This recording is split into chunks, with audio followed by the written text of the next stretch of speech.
the knots that remained after the braids. When it comes to seeing during the night, when I comb my hair, I also leave hair on the comb kick to try to, survive. It kind of do this for you, but you, I guess, no counseling and a little bit more. But generally they are weird. But it's everybody's, there's nobody who will.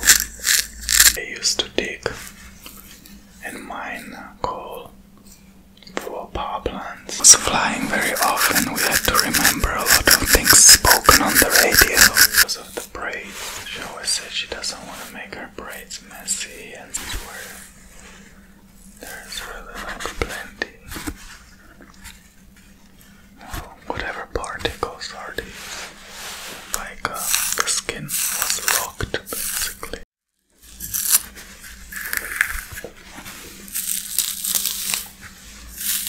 In which opening the knots that remained after the braids were open, and once I opened them, the knots, I'll scratch the hair.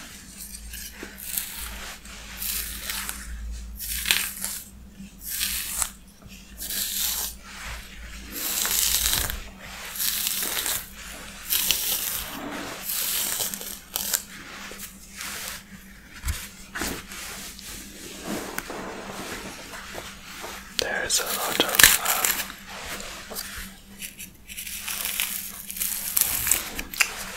skin that has peeled from the skull and remained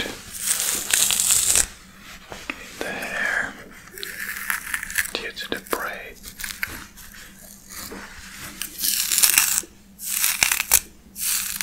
Especially where the braid was, it's like the skin was locked basically in the braid. So there are sections where there's really plenty of whatever particles are these. And that's what I'll be removing.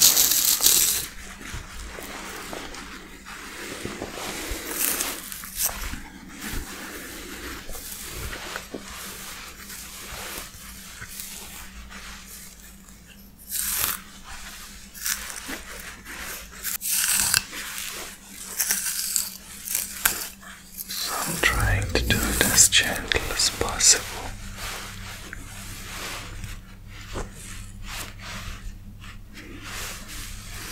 We are catching some hair that has fallen. That's normal. I mean, when I comb my hair, I also leave hair on the comb.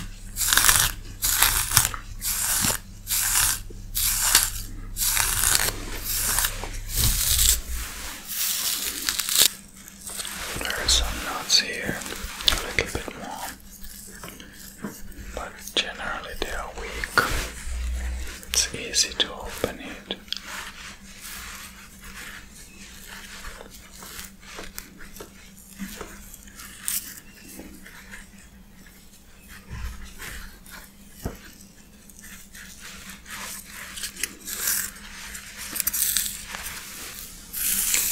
She actually never went to swim with me because I go swim every day to a lake. There's a nearby lake, and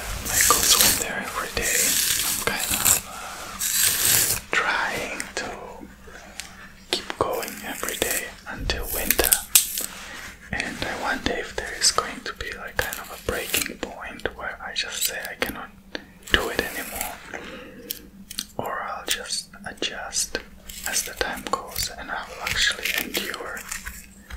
I'm very curious. So she actually, the entire summer, she has not come with me to swim. Like once or twice she came to chill on the beach. But because of the braids, she always said she doesn't want to make her braids messy and smelly. Even though the lake is very clean, very clean. It's an old coal mine. They used to dig and mine coal for power plants. But because of the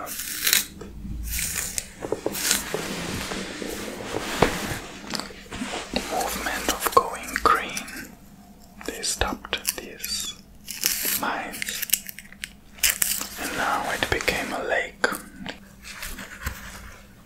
So yeah, today I also need to go swim, and I already sense it. Like yesterday when I went, I started feeling that taking off the clothes is not what it used to be. Like, you already feel cold taking it off, let alone going to the water. But I'll endure. I really find it very beneficial. Pushing the body a little bit towards its limits, not beyond, but I don't think it's okay to keep it in a comfort zone all the time. It should get kind of a kick to try to, survive. It kind of like gets lazy, right?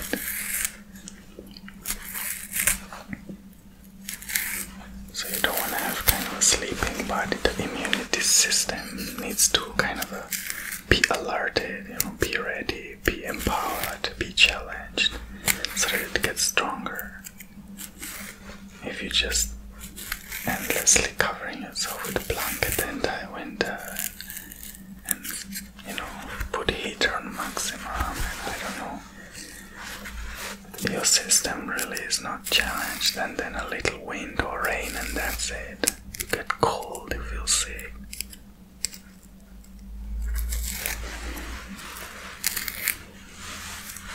At least that's how I perceive it, I guess. So I'm not trying to get something crazy out of myself. I just want the body to be able to warm itself when it's cold, to breathe when it's cold, and like deeply, to just function.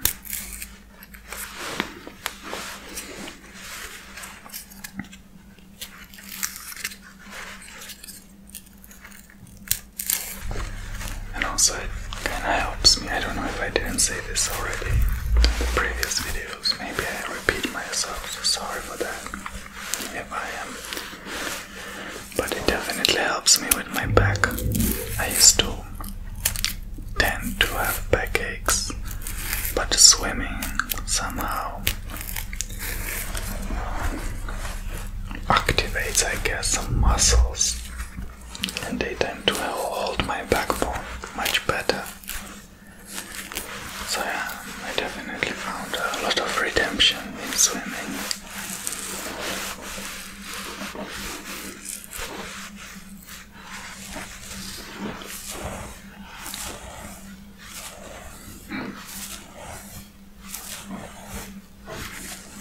The body, the human body is amazing adjusting skills.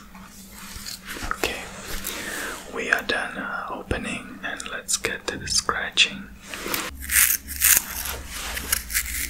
There is already a lot without scratching. When I scratch, it's completely wow. I'll have to figure out how to bring really this detail completely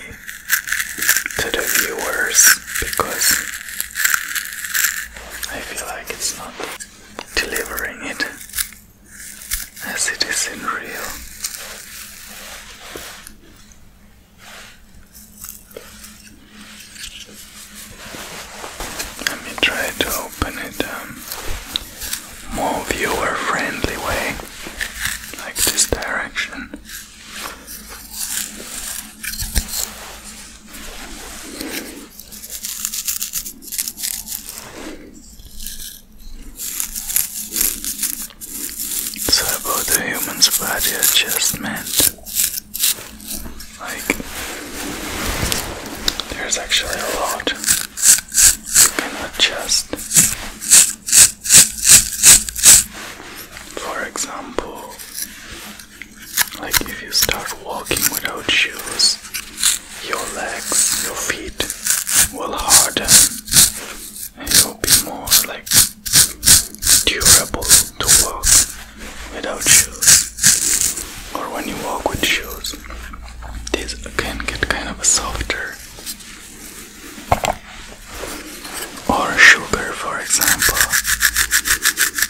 What you consider sweet can very much change depending on how much sugar you start taking or reducing.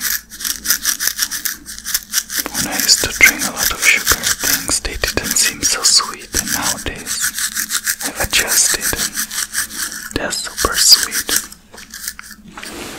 Or a memory, let's say a short memory, like when I was flying very often, we had to remember a lot of things spoken on the radio. So you kind of automatically learn, numbers quickly, repeat. You don't even know what you're saying, but you're saying it right.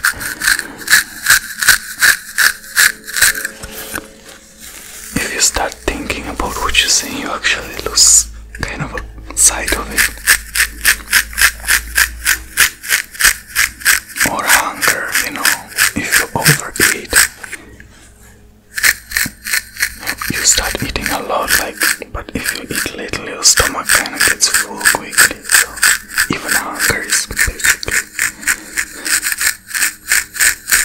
something you can in a sense control.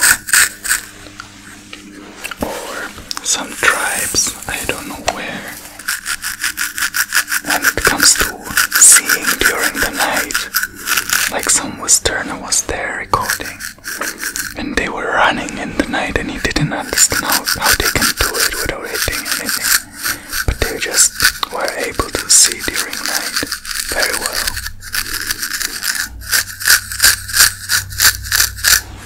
And so on. So it's good to understand the human body, because that's where we live in, that's where we dwell. It's our home, that's our real home.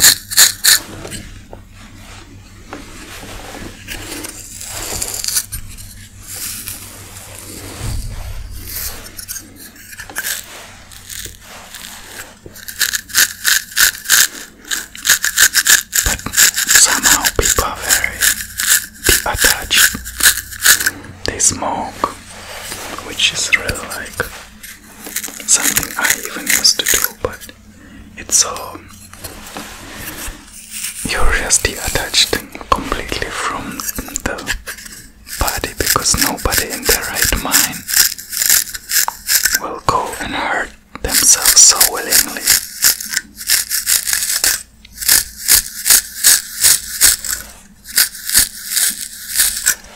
Breathe smoke into lungs.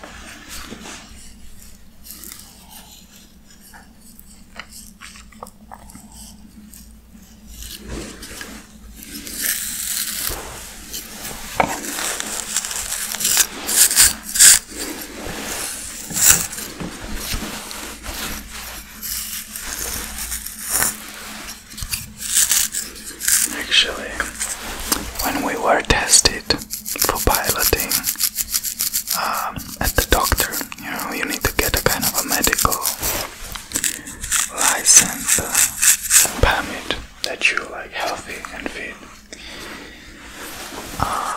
There is a saturation of oxygen in blood they measure, and the smokers, they have it worse. So, for example, if there was a shortage of oxygen in the airplane, the smokers will run out of oxygen sooner. Not by much though, but still it shows you that the body is kind of neglected from the normal state.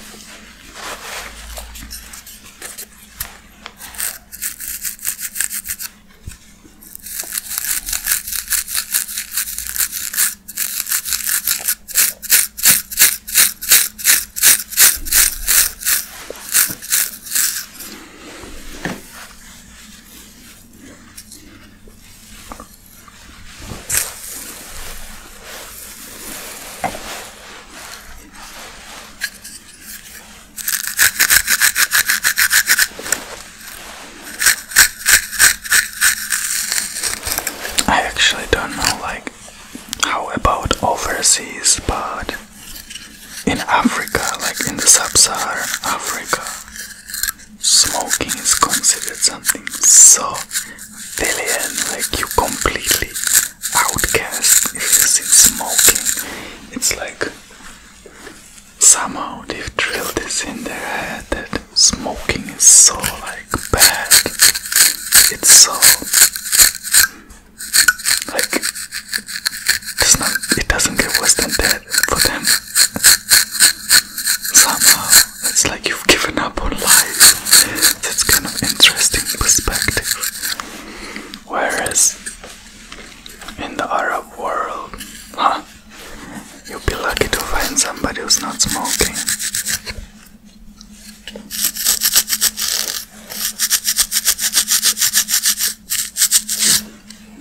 It is quite interesting that there is something as a kind of a society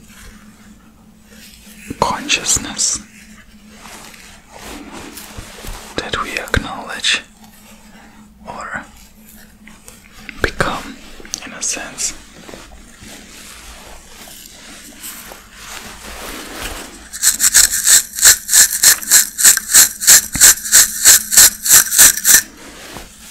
Like where I live, drinking is a kind of a normal, like when I watch TV, like a football, there's basically 2 things or 3 things that pop out at me, and it's like hazard, betting, alcohol, like beers, or kind of, just so much like wasteful things. And it really is like it's a mirror of the society in some sense.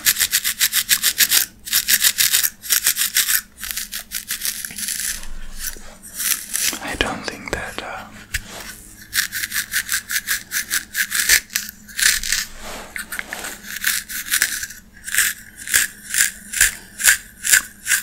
these things are advertised because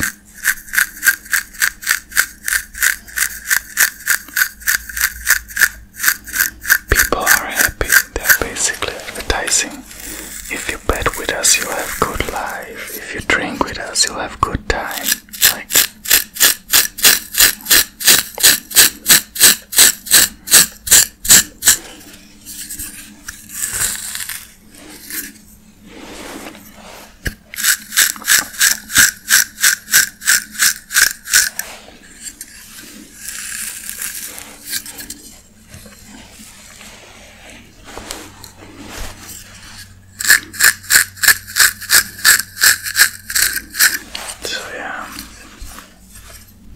Like last 2-3 weeks ago I was at the reunion from primary school, and I was the only one not to drink. And don't get it wrong, it's not for any religion reasons or cultural reasons or anything. I was like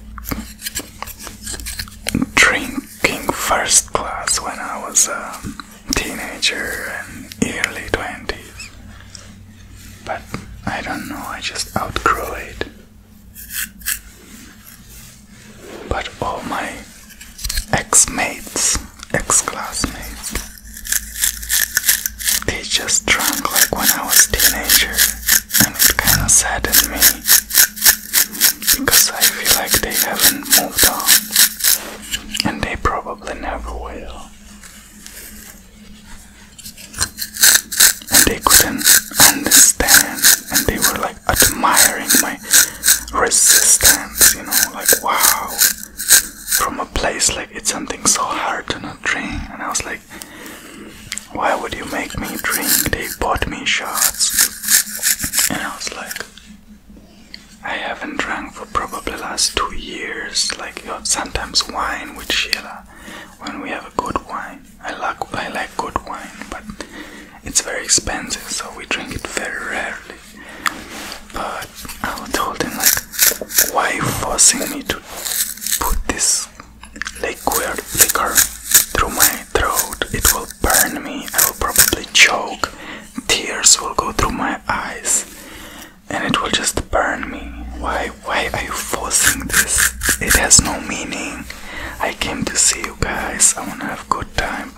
enjoy you just with call off, and I'm totally okay.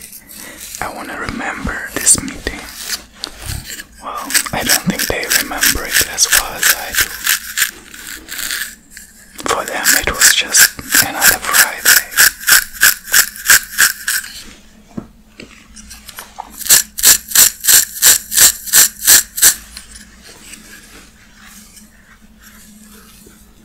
Instead of people, raising consciousness up to be happy, they drown it, they numb it, they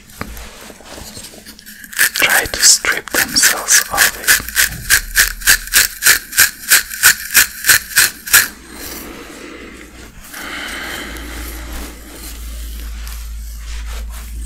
But it's everybody's, there's nobody who will do this for you but you, I guess. No counseling and reasoning and external help will make you make the move that needs to be done only by you, and that is, change your mind, change your heart, realizing what you want, what you don't want.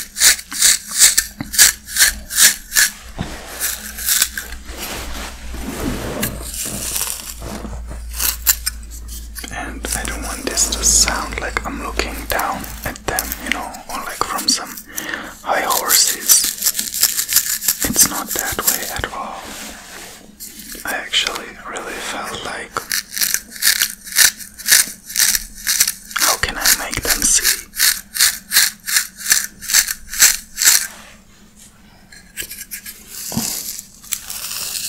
But sometimes you just have to accept that's not really your call. And even if it was, there's a saying that you can bring horse to the water, but the horse himself must drink. The horse itself must drink.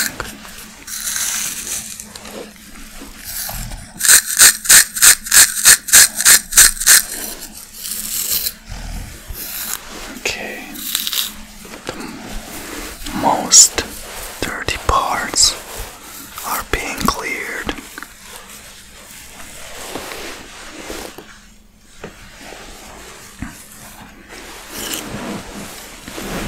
Maybe a little bit here.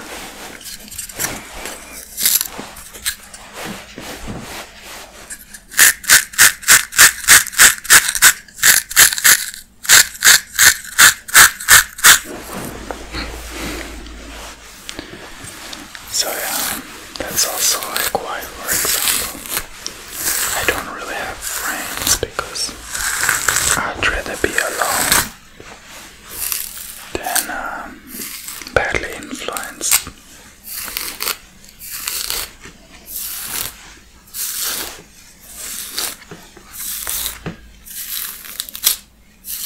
Actually, that's the odd thing. I don't feel